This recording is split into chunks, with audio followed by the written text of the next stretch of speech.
Baghdad میں ایک بزرگ تھے تو درزیوں کا کام کرتے تھے. اللہ کے نبی حضرت ادریس علیہ السلام بھی درزیوں کا کام کرتے تھے. خوش ہوئے نا بات سن کے؟ پیشہ کوئی بھی برا نہیں. ایک برا ہے وہ ہے ہاتھ پھیلانا. اس کے علاوہ کوئی پیشہ برا یہ برا نہیں، یہ ہاتھ پھیلانا برا ہے. حضرت شیخ محمد بن حسن کہتے ہیں کہ وہ بزرگ جو تھے نا، امام غزالی نے لکھا ہے، وہ درزیوں کا کام کرتے تھے تو اس زمانے میں نا کھوٹا سکہ بھی کبھی کبھی آ جاتا تھا. کھوٹا سکہ پرانے لوگوں کو تو پتہ ہوگا، چلو نوجوانوں کو بتا دیتا ہوں. چاندی کے سکے ہوتے تھے تو اوپر سے جب وہ گھس جاتا تھا نا نمبر، تو اس کو کہتے تھے اب کھوٹا ہو گیا. کیوں جی بزرگوں ایسے ہی ہے. وہ گھس جاتا تھا تو کہتے تھے سکہ، وہ چلتا نہیں تھا کہیں بھی. تو وہ بابا جی کی دکان مشہور ہو گئی تھی کہ وہاں کھوٹے سکے بھی چل جاتے. لوگ دے آتے تھے کھوٹے سکے، بہت سارے لوگ دے دیتے، بابا جی چپ کر کے قبول کر لیتے. مشہور ہو گیا، جو بھی جاتا کھوٹے سکے دے آتا، بابا جی قبول کر لیتے. پھر شام کو نا گھوڑے پہ بیٹھ کے جاتے اور دریا میں بہا. ایک دن کچھ بندے کھوٹے سکے لے کے آ گئے تو بابا جی ابھی مصلے پہ تھے، نماز پڑھ رہے تھے. تو بیٹے نے کپڑے دیے تو کھوٹے سکے وصول کی.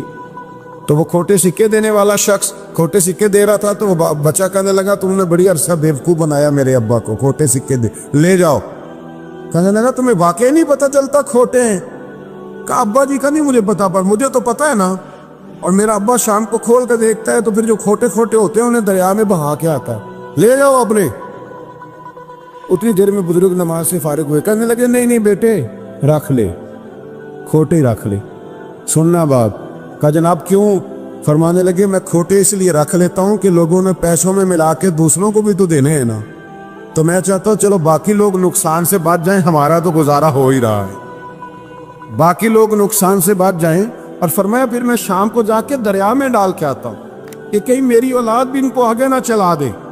میں چاہتا ہوں کہ اور لوگ اس کام سے بچ جائے. درویش کہتے ہیں کہ جب اس بابے کا آخری وقت آیا نا تو جو اس نے جملہ کہا میرا کلیجہ پھٹ گیا. آخری وقت جو اس نے دعا مانگی تو فرماتے میرے اندر وجد اور کیف کی صورت پیدا ہو گئی. فرماتے ان بزرگوں نے اپنے آخری وقت دعا مانگی، اے اللہ میں نے ساری زندگی کھوٹے سکے قبول کیے تاکہ تیرے بندے شر سے بچ جائیں، تو یا اللہ تو بھی اس کھوٹے سکے کو قبول فرما. اللہ میں نے کھوٹے سکے قبول کیے، کھوٹے، تاکہ تیرے بندے تکلیف سے بچ جائیں. تو مالک میں بھی کھوٹا ہی ہوں، اللہ تو بھی اس کھوٹے کو قبول فرما لے. اور یہ دعا مانگ کے نا تو کبھی روتے کبھی ہنستے. لوگوں نے کہا کیا ہوا؟ کہتے ہیں لگتا ہے رب نے کھوٹا سکہ قبول فرما لیا، لگتا ہے کہ اللہ نے کھوٹا سکہ قبول. لوگوں کو تکلیف سے بچائیں. ہمارا وجود یارو مطلب کیا ہو جائے گا 2 منٹ کے لیے سمجھ لے کیا ہو جائے. یعنی اگر آپ بڑے غصے سے باہر آئے اور پاپڑ بیچنے والے پہ آپ نے غصہ نکال لیا سارا، میں رات کی ڈیوٹی کر کے آیا ہوں، تھکا ہوا ہوں، اور تو پاپڑ بیچنے آ گیا، تم لوگ بڑے نالائق ہو، بدتمیز ہو. آپ نے یہ سخت جملے کہہ دیے، چپ کر کے وہ آدمی معذرت کر کے گزر گیا. وہ تو سارا دن پریشان رہے گا نا کہ میری غریبی کا مذاق ہو رہا ہے. مطلب ہو کیا گیا؟ ہوا کیا اگر اس نے کوئی بات کر لی؟ ہم نے ارادہ کرنا ہے کہ ہم نے آسانیاں دینے کی کوشش کرنی، ہم نے لوگوں کو تکلیف نہیں دینی، ہم نے کسی کو آزمائش میں مبتلا نہیں کرنا، ہم نے کوئی ایسا کام نہیں کرنا جس کی وجہ سے لوگ سمجھیں کہ یہ آدمی بوجھ بن گیا. کبھی بوجھ نہ بنے. یارو معراج کی بات کرنے کا تو اب وقت آیا ہے، اس لیے کہ معراج کا سارا واقعہ تو مسجد اقصیٰ کے گرد گھومتا ہے. سبحان الذی اسریٰ بعبدہ لیلا من المسجد الحرام الی المسجد الاقصیٰ. حضور نے معراج کی رات مسجد اقصیٰ میں نماز پڑھائی تھی. اور ایک بار پھر سے طیبہ سے فلسطین میں آ، راستہ دیکھتی ہے پھر مسجد اقصیٰ تیرا. ایک بار حضور گئے تھے مکے سے مسجد اقصیٰ، اور پھر حضور فرماتے ہیں جب میں واپس گیا نا تو کفار نے چونکہ مسجد اقصیٰ دیکھی ہوئی تھی تو مجھ سے پوچھنا شروع کر دیا کہ مسجد اقصیٰ کی کھڑکیاں کتنی ہیں، دروازے کتنے ہیں، پلر کتنے ہیں. جب انہوں نے سوال جواب کیے تو حضور فرماتے ہیں کہ رب کریم نے مسجد اقصیٰ کو اٹھا کے میرے سامنے رکھ دیا. میں دیکھتا جاتا تھا، بتاتا جاتا تھا، کہہ لوں بات کر لوں.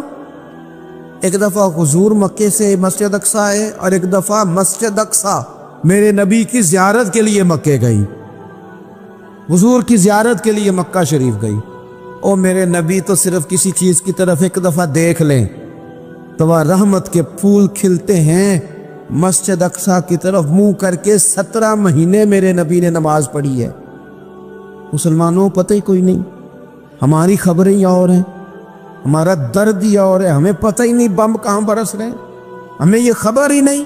اور میں اس دور میں تقریریں کر رہا ہوں جہاں سوتوں کو جگانا نہیں پڑتا، جاگتوں کو جگانا پڑتا ہے۔ سیانے لوگوں کو سمجھانا ہمارے ذمہ لگ گیا، کیا کرے؟ اس قوم کو سکھانا پڑتا ہے جسے پتہ سارا ہے، لیکن جان بوجھ کے آنکھیں ہماری بند ہیں۔ یہ مولوی کو بات کرتا تو لوگ کہتے دیکھو مولوی گالی دیتا ہے، لیکن اگر قائد اعظم محمد علی جناح کہے کہ اسرائیل امریکہ کی ناجائز اولاد ہے تو پھر تو تمہیں ہضم کر لینا چاہیے نا، پھر تو لیبرل کو بھی ہضم ہونا چاہیے نا کہ قائد اعظم نے کہا ہے، اور اس ناجائز بچے کو تم نے اتنی طاقتیں دے دی کہ وہ مسلمانوں کے قبلہ اول میں نماز پڑھنے والوں کو بھی نہ بخشے۔ کہاں گئی تمہاری وہ انسانی حقوق کی بڑی بڑی تنظیمیں، کدھر گئی؟ اور میرا پاکستانی میڈیا سے بھی سوال ہے، چند دن پہلے سیالکوٹ میں ایک واقعہ ہوا، ناانصافی ہو گئی جی، ناانصافی ہو گئی جی ایک بی بی کے ساتھ۔ ہر بندے نے شور مچایا، بڑے بڑے طوفان اٹھتے ہیں، کیوں ہوا جی کیوں ہوا؟ تو مسجد اقصیٰ کی توہین ہو گئی تو پھر طوفان کیوں نہیں اٹھا؟ ٹاک شو کیوں نہیں ہوئے؟ بحثیں کیوں نہیں ہوئی؟ میں اس موم بتی مافیا کا کیا کروں؟ ان لبرل لوگوں کا کیا کروں؟ ان کے سپورٹروں ووٹروں کا کیا کروں؟ ان سیاسی جماعتوں کے کارکنوں کو کیا نام دوں کہ جو ان فضول بحثوں میں تو وقت ضائع کرتے ہیں، اور وہ مسجد اقصیٰ جس کے بارے میں میرے نبی پاک صلی اللہ علیہ وسلم سے ایک صحابیہ نے پوچھا تھا، یا رسول اللہ مسجد اقصیٰ میں نماز پڑھنا کتنا کو بہتر ہے باقی نمازوں کے مقابلے میں؟ تو حضور نے فرمایا 1000 گنا بہتر ہے۔ بی بی عرض کرنے لگی، سونیا میں جا تو نہیں سکتی، دل بڑا کرتا ہے۔ حضور نے فرمایا جا نہیں سکتی تو وہاں تیل ہی بھجوا دے، جس میں حاضری لگوانے کی حضور بات کریں جس مسجد میں۔ اور نبی پاک علیہ السلام نے فرمایا خاص کر کے سفر کرنا ہوا تو 3 مسجدوں کے لیے کرنا، ایک مسجد حرام بیت اللہ کے لیے، ایک مسجد نبی کے لیے، اور تیسرا مسجد اقصیٰ کی۔ ایک بات بڑی ضروری ہے، وہ میں نے آپ سے ضرور کرنی ہے۔ ایک آیت ہے قرآن پاک کی سورۃ بقرہ پہلا سپارہ آیت نمبر 120۔ اللہ تعالیٰ نے ایک حد بیان کر دی، فرمایا وَلَن تَرْضَىٰ عَنْكَ الْيَهُودُ وَلَا النَّصَارَىٰ حَتَّىٰ تَتَّبِعَ مِلَّتَهُمْ۔ فرمایا یہ یہودی اور عیسائی تم سے ہرگز راضی نہیں ہوں گے۔ یہ قرآن ہے، اور سادہ ترجمہ تفسیر کی بھی ضرورت نہیں۔ یہ معاہدے کر لیں، محبت کے وعدے کر لیں، یہ تم سے راضی نہیں ہوں گے۔ کب راضی ہوں گے؟ حتی تتبع ملتہم، یہاں تک کہ تم ان کے دین کی پیروی کرنے لگ جاؤ۔ میرا جب پہلی دفعہ پاسپورٹ بنا تو میں نے سارا پڑھا، کتابیں پڑھنے کا شوق تھا شروع سے۔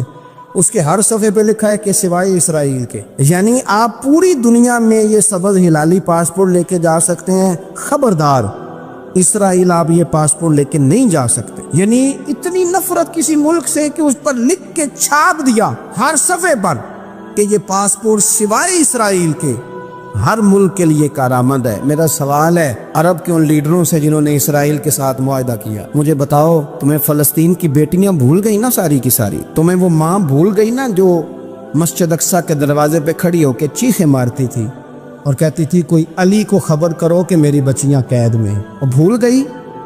تمہیں وہ بہن بھول گئی نا جس پر شراب کی بوتل انڈیڑتے تھے اسرائیل کے فوجی؟ وہ آپ کو ابھی بھی ویڈیو مل جائے گی، وہ انڈیلتے تھے شراب کی بوتلوں سے، پکڑتے تھے، دست درازی کرتے تھے، اور وہ بیٹی کہتی تھی یا رحمت للعالم۔ بھول گیا تمہیں وہ سارا کچھ؟ تم نے 1 منٹ لگایا اور تم معاہدہ کس سے کروا رہے ہو؟ امریکہ کے صدر سے؟ اتنا ظلم کیا تم نے، اتنا قاتل کے ساتھ معاہدہ؟ کیا سمجھتے ہو فلسطین والوں کا کوئی والی وارث نہیں؟ سنو، میرے رسول کریم صلی اللہ علیہ وسلم نے فرمایا میرا کوئی مالدار امتی دنیا سے چلا جائے، پیسے جائیدادیں چھوڑ کے جائے تو اس کی اولاد میں بانٹ دینا، لیکن اگر اس کے ذمہ قرضہ ہو تو میرے پاس آ جانا، میں اپنی امتی کا قرض ادا کروں گا۔ جس کا کوئی وارث نہیں ہوتا مدینے والا اس کا وارث ہوتا ہے، میں قرض دوں گا اپنے امتی کا۔ کیا سمجھتے ہو فلسطینی لاوارث ہے؟ صبح قیامت نبی پاک تم سے سوال کریں گے، تمہیں اللہ کے حضور حاضری دینی ہے کیوں نہیں صلح کرتا اسرائیل فلسطین کے ساتھ؟ لبنان کے ساتھ دوستی کیوں نہیں کرتا؟ شام سارا کٹ گیا اسرائیل کی وجہ سے، رات تمہیں خیال آیا ان کے ساتھ معاہدہ کرنے کا؟ ہمیں سبق پڑھاتے ہو خدا سے ڈرو۔ اور پھر اقبال کہتے ہیں مسلمانوں سے مایوس نہ ہونا، حکمرانوں سے زیادہ امیدیں بھی نہ لگانا۔ وہ جو چھوٹے چھوٹے لوگ نکلے تھے نا صحرا سے، بظاہر غریب تھے، بظاہر ان کے پاس مال نہیں تھا، وہ خالد بن ولید جیسے، وہ سعد بن ابی وقاص جیسے، بظاہر ان کے پاس زیادہ اسلحہ نہیں تھا۔ اقبال کہنے لگے مایوس نہ ہونا، یہ نہیں کہنا بن کچھ نہیں سکتا، فرمانے لگے رات میں نے سنا ہے فرشتے آپس میں باتیں کر رہے۔ واہ اقبال، تیرا بھی انداز کتنا نرالا ہے۔ کہنے لگے رات فرشتے آپس میں باتیں کر رہے تھے، میں نے سن لی ہیں۔ بھلا وہ کیا کہہ رہے تھے؟ یہ سارے لوگ نا خالد بن ولید، سعد بن ابی وقاص، یہ صحرا کے رہنے والے، اور اس وقت کی سب سے سپر پاور روما کہلاتی، الٹ پلٹ کے رکھ دی ساری رومی سلطنت۔ تو اقبال کہنے لگے رات فرشتے آپس میں باتیں کر رہے تھے کہ سنا ہے پاکستان کے، ہندوستان کے مسلمان جوان مایوس ہو گئے۔ کہنے لگا نہ مایوس ہونا، نکل کے صحرا سے، جس نے روما کی سلطنت کو الٹ دیا تھا، نکل کے صحرا سے۔ گرمی دیکھو اس شعر کی، ولولہ دیکھو اس مرد کا جو مصور پاکستان ہے، نکل کے صحرا سے جس نے روما کی سلطنت کو الٹ دیا تھا، سنا ہے میں نے یہ قدسیوں سے، وہ شعر پھر ہوشیار ہوگا۔ وہ کل باتیں کر رہے تھے کہ بہت سارے ان میں سے پھر جاگ گئے اور بڑی جلدی وہ بلاک بنائیں گے، سنا ہے میں نے یہ قدسیوں سے کہ وہ شعر پھر ہوشیار ہوگا، وہ آئے گا میدان میں، نکلے گا۔ لوگ بیچارے عقیدتوں اور محبتوں کا خراج دیتے رہیں گے، لیکن وہ حصل ما فی الصدور، جب قیامت میں پردہ کھلے گا، وہ قیامت میں پردہ کھلے گا۔ میں نے کہا تھا کچھ جمعے پہلے، پھر بات دہراتا ہوں، ایک درویش شخص ہیں، وہ کہتے ہیں میں زندگی میں کبھی نہیں کام پا، پر ایک طوائف مجھ پہ راشا طاری کر گئی۔ طوائف کہتے ہیں میں نے جبہ کبہ پہنا تھا، طوائف میرے پاس سے گزر رہی تھی، تو میں نے اس کو کہا کہ بچے باز آ جا، اللہ اللہ کیا کر، چھوڑ دے۔ تو اس نے نقاب آگے کر لیا، کہنے لگی بابا میں تو آپ کی بات پر عمل کروں گی، پر ایک جملہ کہنے کی اجازت ہے؟ تو میں نے کہا بیٹی کہہ لو۔ تو کہنے لگی بابا میں تو جو نظر آ رہی ہوں نا وہی ہوں، جو نظر آتی ہے وہی کہلاتی ہوں، تو بتا تو جو کہلاتا ہے وہ جو نظر آتا ہے وہی کہلاتا ہے کہ کچھ اور بھی ہے؟ تو کہلاتا کچھ ہے اور بنا ہوا ہے کچھ اور، تو بھی دیکھ کے تو وہی ہے جو تو کہلاتا ہے۔ کیا حساب نہیں دینا لوگوں نے؟ باہر نہیں آئیں گی یہ ساری چیزیں؟ اتنا بڑا دھوکہ، اور کوئی چیز نہیں ملی استعمال کرنے کو۔ جب الیکشن آیا تو اسلام زندہ باد، جب الیکشن آیا تو اسلام زندہ باد، اور اس کے نام پہ ووٹ اور اس کے نام پہ سارا کچھ، اور جب تھوڑا سا اللہ تعالیٰ خیر فرمائے حالات بدل گئے، 2-3 سیٹیں مل گئیں، تو پھر کسی بھی حکومت کے پاس جا کے 2 وزارتیں لے لی۔ میرے پاس بھی لوگ آتے رہتے ہیں، ہماری قوم کو سب کو سیاستدان بنا دیا گیا ہے، اس طرح سیاستدان کا کوئی پتہ نہیں نا کس پارٹی کا ہے، اس طرح عوام کا بھی اب یہ سارا نفاق ان لوگوں نے برپا کیا، یہ ان لوگوں نے لوگوں میں بات اچھالی ہے۔ لوگ بھی اس کو بھی کہہ دیتے ہیں تیرے ساتھ ہیں، اس کو بھی کہہ دیتے ہیں، کیا کریں ان کے شر سے بچنے کے لیے ایسا کرتے، ورنہ شر پھیلاتے ہیں گل۔ ایک صاحب میرے پاس آ گئے، اب جب آپ کے پاس کوئی شخص آتا ہے تو آپ دروازہ تھوڑی بند کر سکتے ہیں، آ گئے ملنے کے لیے۔ انہوں نے آ کے نہ موبائل نکالا، کہنے لگے 100 سے زیادہ تقریریں ہیں آپ کی تقریر سنے بغیر میں سوتا نہیں، آئے سیاسی مقصد کے لیے، میں آپ کی تقریر سنتا ہوں۔ میں نے کہا اللہ آپ کو جزائے خیر دے، مجھے تو پوری دنیا سے لوگ کہتے ہیں تقریر سنتا ہوں، چلے مہربانی ہے، مجھے تب فائدہ جب کوئی تقریر سن کے اثر بھی کرے، تو چلے خیر آپ کہہ رہے ہیں تو اچھی بات ہے۔